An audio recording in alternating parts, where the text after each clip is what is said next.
Territory family. Good night. Good night. Good night. Viewer discretion is advised. The views expressed in the following program are solely those of the individuals providing them, and do not necessarily represent the opinions of Channel 82 or its affiliates.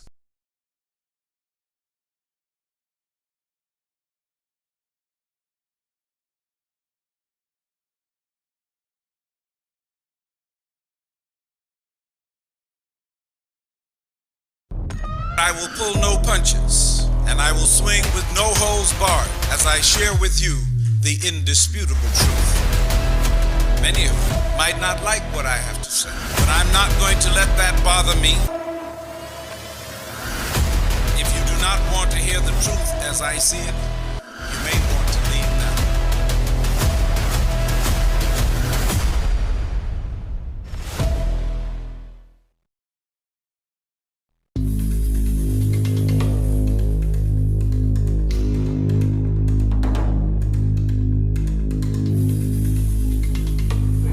How does the police come to anybody's building without serving a search warrant to gain entry? You mean to tell me in this day and age, 21st century, 2017, the police can arbitrarily go to any building and just enter the building?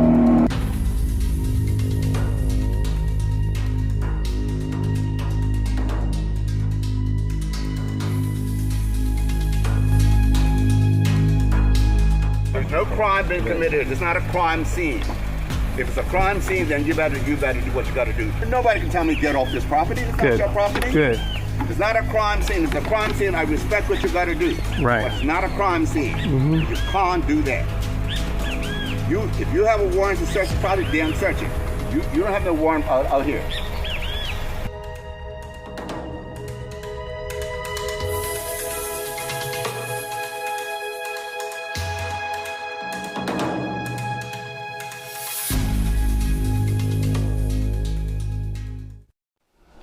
It has been a long time since I made any public statement after I served as Premier of Bermuda. However, I now feel compelled to speak out because of what I see as a terrible injustice being committed in Bermuda. For over 10 years, former Premier of Bermuda, Dr. the Honorable Ewart Brown, has been entangled with the Bermuda Police Service and the Department of Public Prosecution in a case which has seen unnecessary raids and unjust accusations with an outrageous disregard for constitutional order. In February 2016, police not only illegally confiscated items from the home of Dr. Reddy, an established and well-respected medical practitioner working with Dr. Brown, but in February 2017, in a blatant violation of confidentiality, the Bermuda Police Service confiscated hundreds of patient files in an unprecedented raid on Dr. Brown's medical offices. More than $10 million of taxpayers' money has been spent in a witch hunt of 76-year-old Dr. the Honorable Ewart Brown. Prosecution or persecution? Let the truth be told. The legislation that is being used to persecute me, it's never been used as far as we can tell.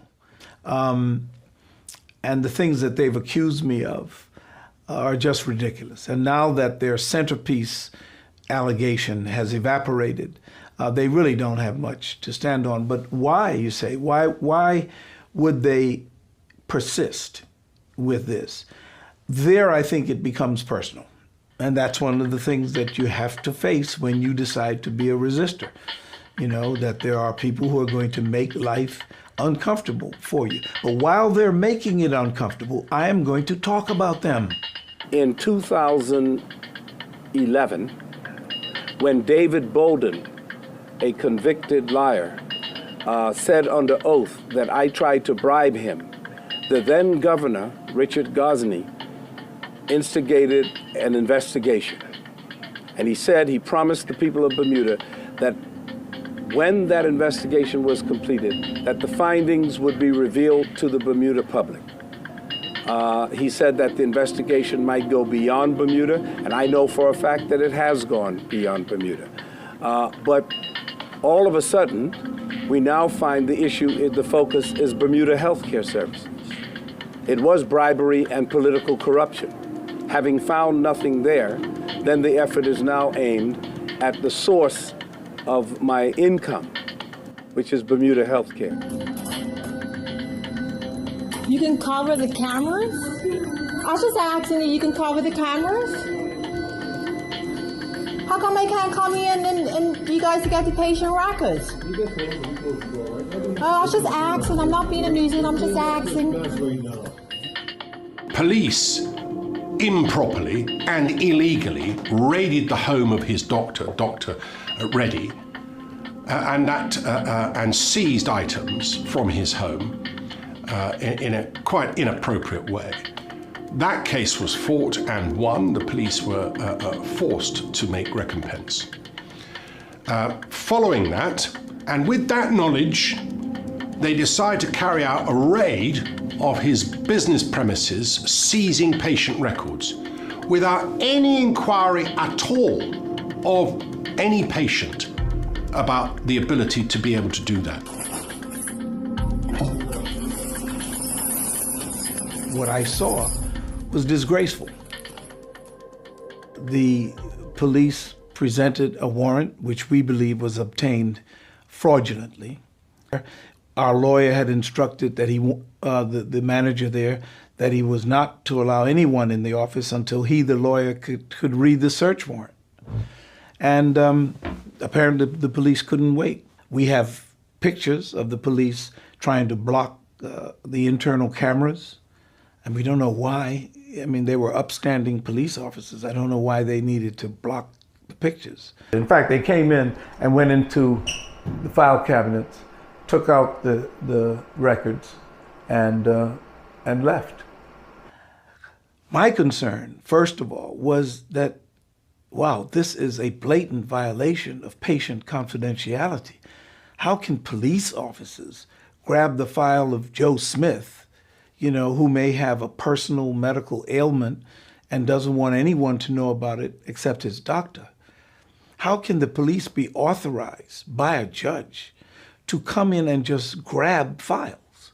Well, they did it under the guise that Dr. Reddy and I were practicing medical fraud by scanning patients unnecessarily, which was insulting to Dr. Reddy because he doesn't get into the political aspect of it. But for me, I'm used to them saying things, because with me, I think the issue for them is I am a criminal. They just can't find the crime.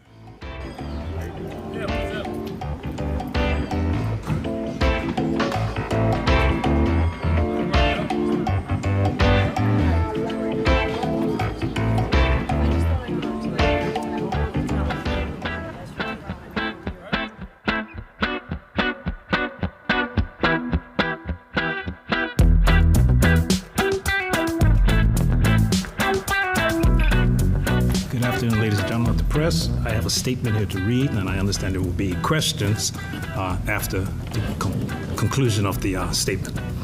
This is a petition to the Governor of Bermuda, to Her Excellency Rena Leglee, Governor and Commander-in-Chief of Bermuda.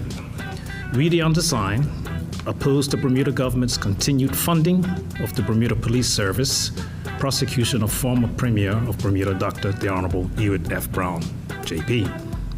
Dr. Brown was Premier of Bermuda from 2006 to 2010. The prosecution of Dr. Brown began on June 8, 2011, and continues to this day of January 2022.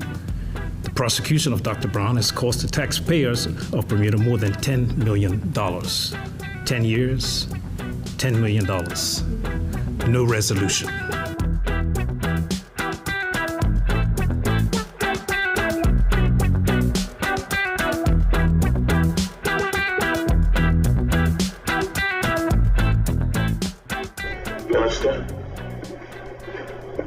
Thank you, Mr. Speaker. No retainer has been paid to coolies fees are being paid on a time basis based on the hours spent by the lawyers engaged in the matter. I cannot give total costs. The exact amounts being paid would give an indication of the scale and scope of the work being done, which is privileged information and sub judice at the moment. It would be prejudicial to the ongoing litigation to release these numbers. Mr. Speaker, I rise directly to a question and a point of privilege, which the privileges of this House are to receive answers to questions. It is the responsibility of Parliament to approve finances and to understand how money is spent. A question was asked for information which directly lies within the remit of the Attorney General, and it is my submission, Mr. Speaker, that he should be directed to answer the question and not hide behind privilege. In his capacity as Attorney General, Travamanis appears to have provided instructions to overseas counsel to the exclusion of other counsel in the Attorney General's chambers, including the Solicitor General. What he chose to do was to launch a civil suit in the United States where he could plaster people's private information, of which he obtained illegally, Mr. Speaker, so he could try people in the court of public opinion. It is the very essence, Mr. Speaker, of abuse of power. And the former cabinet just let him do whatever he wanted to do, Mr. Speaker. Point of order, Mr. Speaker. If I remember clearly, I'm sure you said to everyone who was speaking that they should be saying something that they could prove and state, and I don't believe that member can say that. Mr. Speaker, allow me to state for the record the request from the former Attorney General to the Information Technology Office asking for the information, Mr. Speaker. And what the former Attorney General said is, pursuant to Section 26 of the Proceeds of Crime Amendment Act, I am to exercise the powers and perform the functions of the enforcement authority for the purposes of civil recovery proceedings issued under Section 3A of the Proceeds of Crime Act. For your information, the provision is as follows, and he goes to refer to a transitional clause, which isn't even in the Act, Mr. Speaker. He then goes to compel public officers to hand over terabytes of data without a court order, Mr. Speaker.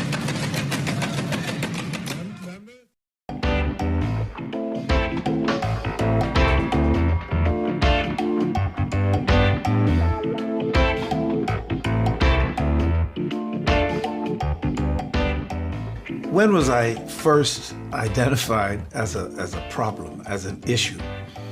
I would imagine that for those who followed it, it would have been when I came home from the U.S., even after I had been denied a medical license, when I indicated an interest in being a candidate for the Progressive Labor Party in 1993. I remember clearly when the Royal Gazette ran a story about the various candidates and their electability. And so I was interested in seeing what they were going to say about me. And I ran down the list, and everybody else was, probable, he needs this, she needs that. But when it got to me, there was only one word, unelectable. So I wondered why we were so far apart, because I thought that I was electable.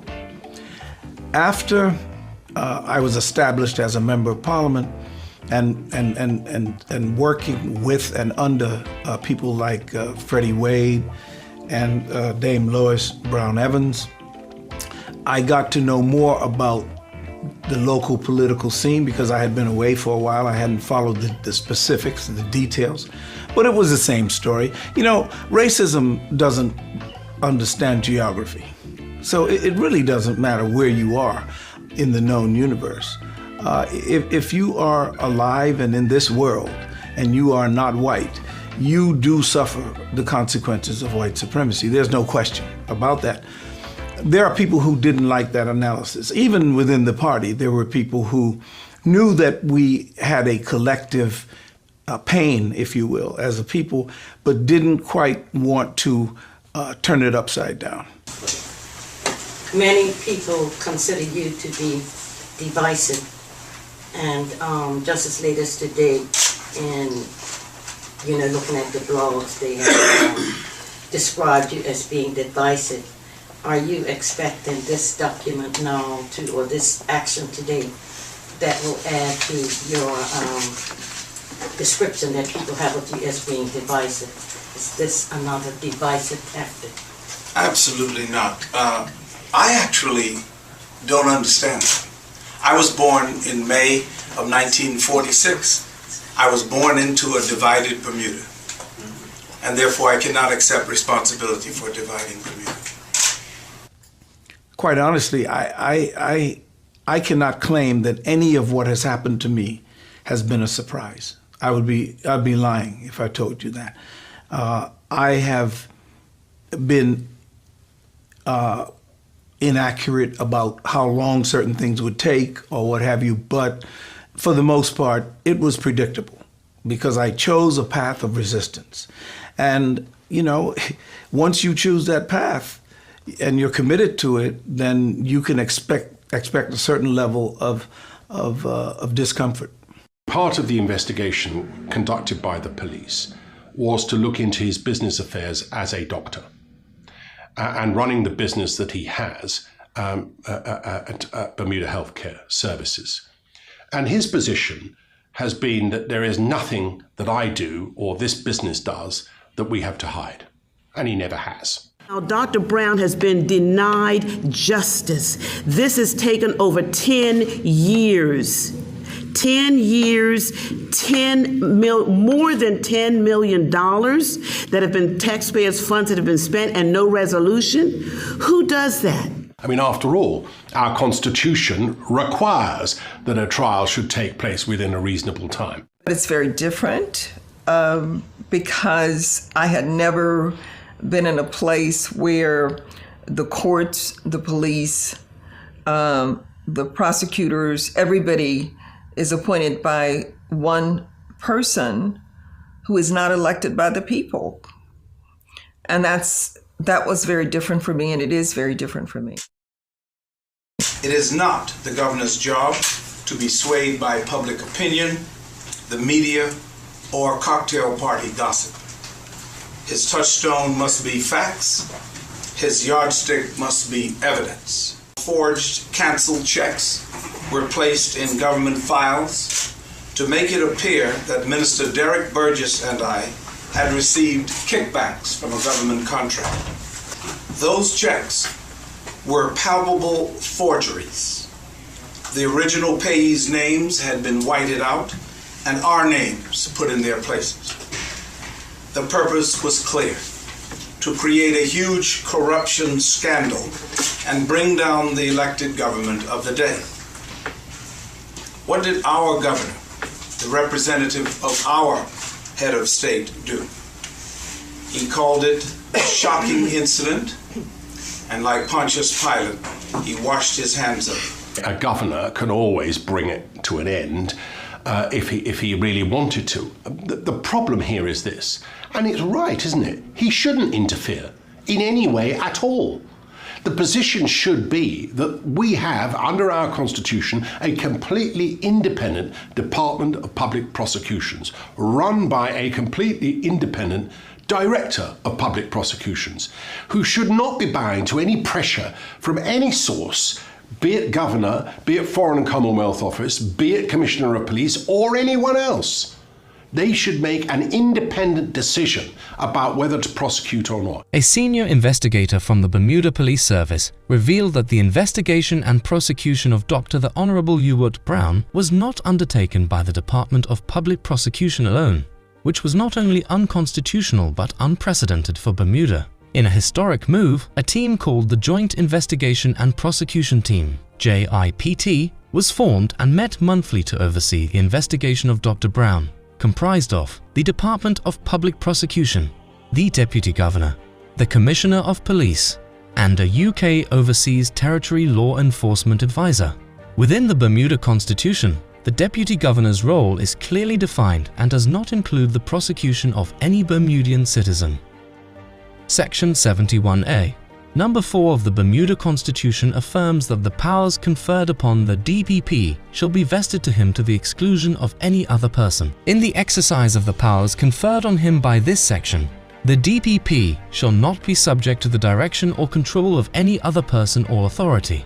The very existence of JIPT and the involvement of the Deputy Governor was unconstitutional. In this case, no such decision was made by the previous incumbent, Larry Mussenden.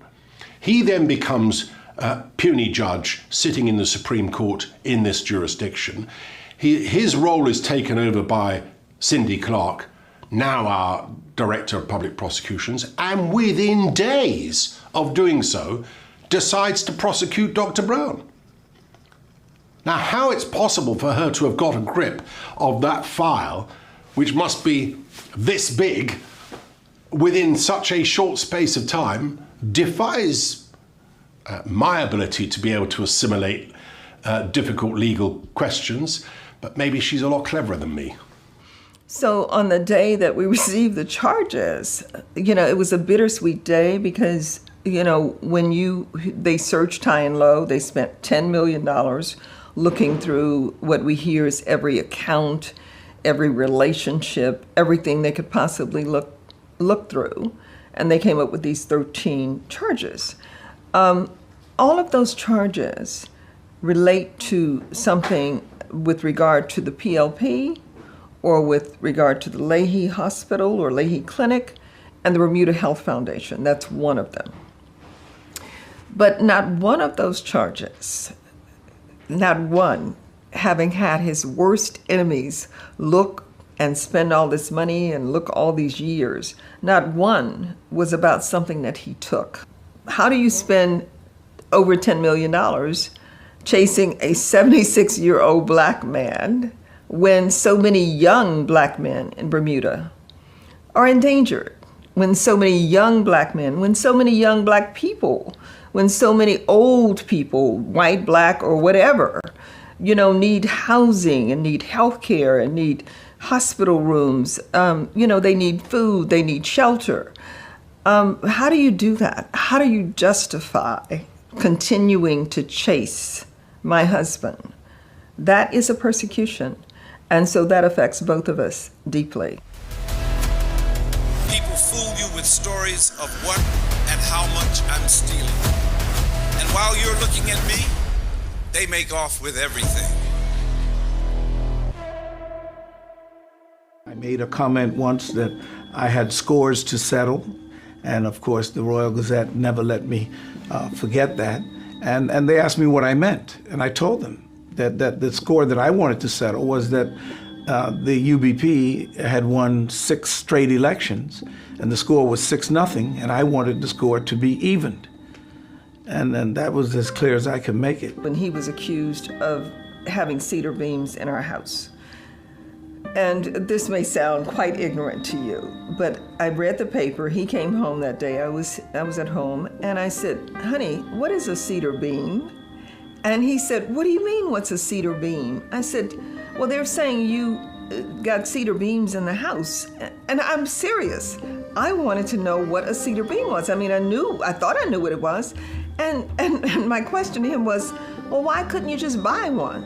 Why are people accusing us of stealing cedar beams? And I have to tell you, that's what friends of mine in the U.S. said when they heard this story. They're like, what's the big deal? Why couldn't you buy whatever that was? But I think that was part of the demonization, that my husband had to always steal something, that he was always accused of something tricky or whatever, when it was so untrue, so very untrue, and also so very unnecessary. He takes the view, not perhaps wholly unreasonably, that there's been a campaign to get him by those who perhaps want to get him. And those who might want to get him might be in the Foreign and Commonwealth Office in the United Kingdom. And he thinks that may be linked to the fact that he decided it was an immigration matter to allow a few Uyghurs to come here. The Uyghurs and I have a shared experience. Injustice can exist in all cultures. And every time I look at this hat, it reminds me of the saga that began when we admitted the Uyghurs into Bermuda. The UK definitely was not happy. The US thanked me, so I had conflicting reactions to it. That's what he thinks may be and may lie behind the attempt to persecute him over such a period of time. But I always remember that those gentlemen had gone through a lot. And so what I went through as a result of this it pales in comparison. That was a political issue where the British government, through the governor, felt that I had overstepped and that we as a government did not have the authority to bring these 4 gentlemen into Bermuda. Our lawyers said otherwise. Our lawyers said that immigration is a matter for the government. It was an immigration matter, and we brought them in. I think that the British would have done the same thing. The issue wasn't the Uyghurs. The issue was me, that I was getting out of hand and required some fixing. And I think much of what we've seen since then has been the fixing, that there's a punishment, a spanking, if you will, for not seeking their permission. He's 76 years old, 76 years old. And he has to deal with not a prosecution, but a persecution. It must be extremely tough in the twilight of his life, when he should be enjoying the fruits of his labor over the years that he has worked, both for this country and for himself in business, and many patients that he has looked after, thousands of patients that he's looked after in this country. To be facing this for such a long period of time, and to have to bear the burden of that for such a long period of time, it would destroy lesser men, no question. There is no reward for giving in because they're coming for you. Justice should not be delayed. Some people say justice delayed is justice denied.